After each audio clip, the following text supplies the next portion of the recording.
Ketika melihat anak di mobil sebelah mengetuk jendela mobil, wanita CEO segera menyadari bahwa anak itu mungkin diculik. Maka dia segera memerintahkan sopir untuk tidak berhenti. Penyelundup melihat situasi dan langsung meninggalkan anak itu dan melarikan diri. CEO melihat anak laki-laki kecil menangis dengan keras. Ia tidak bisa menahan dorongan ibu. Langsung memeluk anak itu dan bertanya nama anak itu. Di mana rumah? Namun anak laki-laki muda hanya tahu namanya sendiri dan tidak tahu alamat rumahnya. CEO sangat menyayangi anak laki-laki itu. Maka dia mengadopsi anak itu. 20 tahun berlalu. Anak laki-laki telah tumbuh menjadi pria tampan. Ibunya menyerahkan semua bisnisnya kepadanya. Dan selama bertahun-tahun, dia terus mencari jejak orang tua kandungnya. Tanpa disadari, orang tua kandungnya tidak pernah berhenti mencarinya. Mereka berkeliling dari utara ke selatan dengan sepeda 3 roda. Ketika lapar, mereka makan mantou.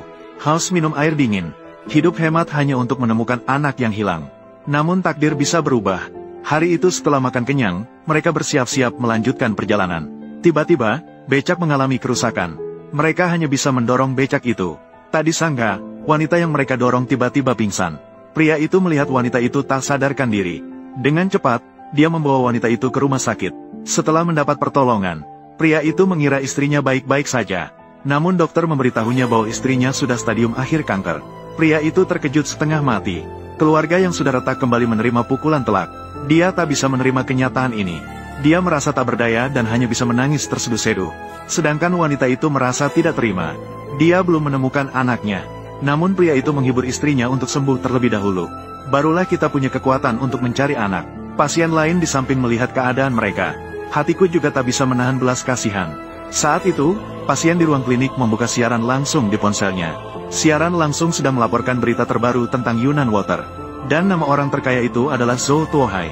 Pasangan suami istri terkejut saat mendengarnya. Karena anak laki-laki mereka bernama Zhou Tuohai. Maka pria itu untuk memastikan lagi, meminjam ponsel teman sekelas untuk menunjukkan kepada istrinya. Setelah mendengarkan berulang kali, mereka yakin orang yang disebutkan di ponsel adalah anak laki-laki mereka.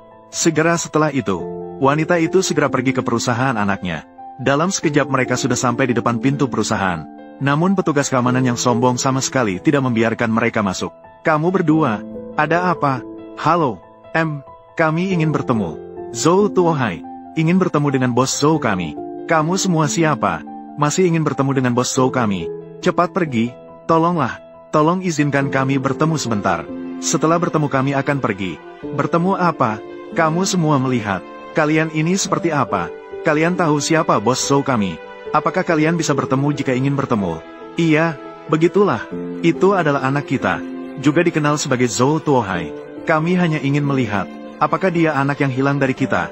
Oh ya, anak kita memiliki tanda lahir berbentuk oval di tangan. Jika bukan, kita akan segera pergi. Apa kamu sakit? Terlalu gila ingin anak. Terpikirkan pada Zhou. Kekayaan Zhou mencapai triliunan. Kalian berdua juga harus introspeksi diri. Kamu bicara, kenapa bicara kasar begitu? Dafuan, mungkin kita harus mengabaikannya. Kita, pergi dulu dan tanyakan kepada Xiao Tai. Cepat pergi, kalau tidak pergi sekarang, menangkapmu. Ayo pergi, kenapa kamu seperti ini?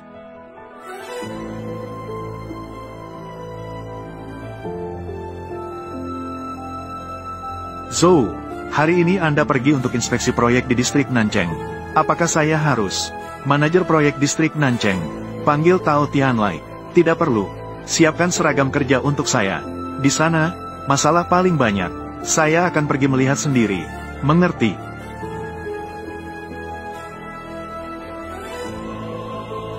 Sepertinya di sini. Ayo masuk dan lihat. Hahaha. Ayo, manajer Zhou beruntung. Benar-benar menang sepanjang pagi. Jangan katakan apapun lagi. Ayo, ambil uang. Xiao Tai, Qian Xidan menyemangati pamannya. Bagaimana kamu sampai ke sini?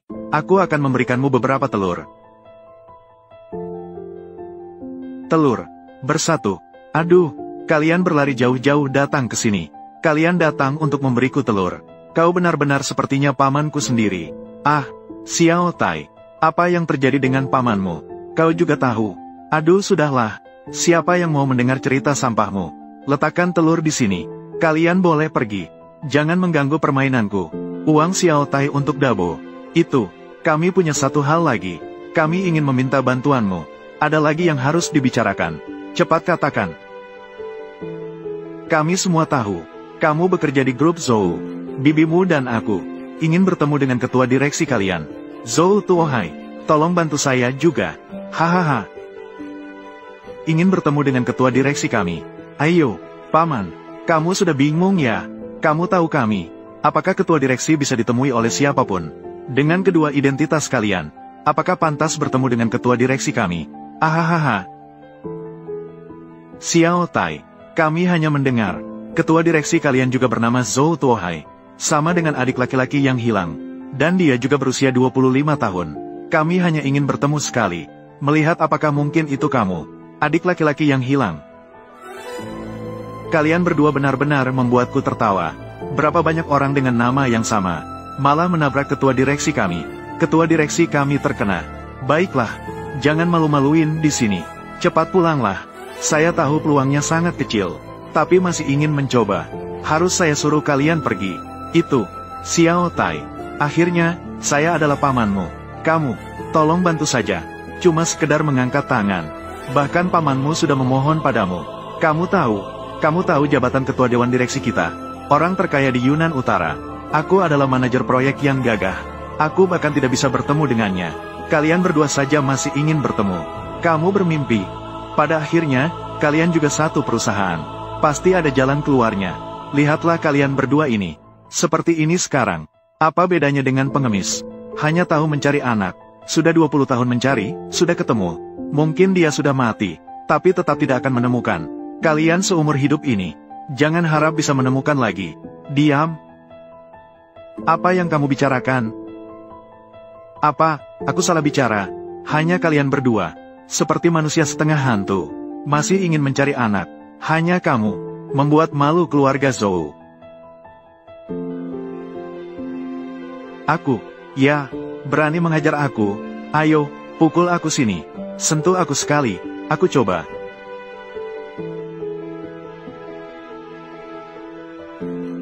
Masih ingat untuk memukul diri sendiri. Bagus sekali pukulannya. Pukulan yang hebat. Seberapa sering kamu gagal seumur hidupmu? Miskin seumur hidup. Bahkan kehilangan anak. Jangan bilang kamu tidak bisa menemukannya. Meskipun menemukannya, bisakah dia mengenali kalian? Zhou Tai, kamu terlalu berlebihan. Kamu benar-benar tidak berpendidikan. Masih mengatakan aku tidak berpendidikan. Baiklah, akan kutunjukkan padamu. Apa artinya tidak berpendidikan menurutku? Pusat barang mewah? Aduh. Kamu mau ngapain? Hahaha. Kamu ngapain?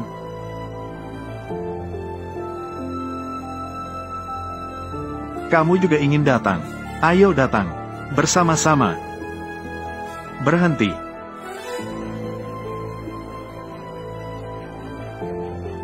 Dua orang ini terlihat. Kenapa begitu akrab? Tidak bisa ingat di mana pernah melihat. Ah, kamu siapa? Siapa yang bekerja di sini? Apa yang kamu lakukan di sini? Perlu aku jelaskan kepadamu? Aku berkata padamu, cepat pergi dan kerjakan pekerjaanmu. Kamu adalah manajer proyek. Zhou Tai, kan? Ya, anak muda. Memiliki selera yang bagus. Manajer proyek yang gagah. Zhou Tai, kamu sebagai manajer departemen proyek. Bermain kartu dan minum saat jam kerja. Masih menghina dan memukuli dua orang tua ini. Saya lihat kalian benar-benar tidak tahu aturan. Kamu seorang pekerja petani. Bahkan mengajariku. Manajer proyek datang. Kamu sudah bosan hidup, kan? Kamu tidak bisa membedakan siapa yang lebih penting, kan? Cepat pergi. Kalau tidak, saya akan memberitahu bosmu untuk menghancurkanmu. Orang yang harus pergi. Seharusnya itu kamu. Katakan satu kata lagi. Xiao Tai. Berani berbuat kasar di sini. Pukul mati dia. Semua salahku. Kita akan segera pergi. Paman. Bibi. Kalian tidak perlu pergi. Kejadian hari ini. Aku pasti akan memberikan penjelasan kepada kalian berdua. Sekarang minta maaf kepada mereka berdua sekarang juga. Monyet. Pukul abis orang desa yang tidak tahu diri ini. Pukul dia dengan baik. Tidak masalah. Xiao Tai. Jangan terburu-buru. Mengapa harus minta maaf? Kami tidak perlu minta maaf. Xiao Tai. Hari ini semua kesalahan saya dan ibumu. Jangan bertengkar lagi.